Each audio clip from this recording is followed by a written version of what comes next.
இப்போ என்னோட கையில் இருக்கிறது தான் பார்த்தீங்கன்னாக்கா கீழ்வாய் நெல்லி அப்படின்ற ஒரு மூலிகை. இங்கே பாருங்கள், இந்த இடத்துல பார்த்தீங்கன்னா கீழே பாருங்கள் நெல்லிக்காய் மாதிரியே இருக்குது பாருங்கள், சின்ன சின்ன சின்ன சின்ன விதையாக தெரியுதுங்களா? இதுதான் கீழே அந்த இலைக்கு கீழே இருக்கிறதுனால நெல்லிக்காய் மாதிரியே இருக்கிறதுனால இது பேர் கீழ்வாய் நெல்லின்னு பேர் வச்சாங்க. இதை வந்து பார்த்தீங்கன்னாக்கா அம்மியில் வச்சு அரைக்கணும். வச்சு அரைச்சி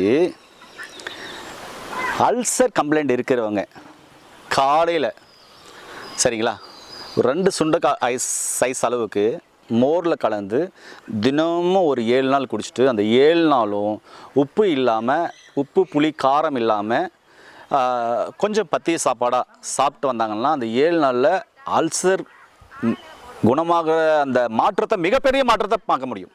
இப்போ பல வருஷம் அல்சர் இருக்கும் இல்லையா, அதில் பார்த்தீங்கன்னா peptic ulcer, gastric ulcer, curd இது மாதிரிலாம் இருக்குது.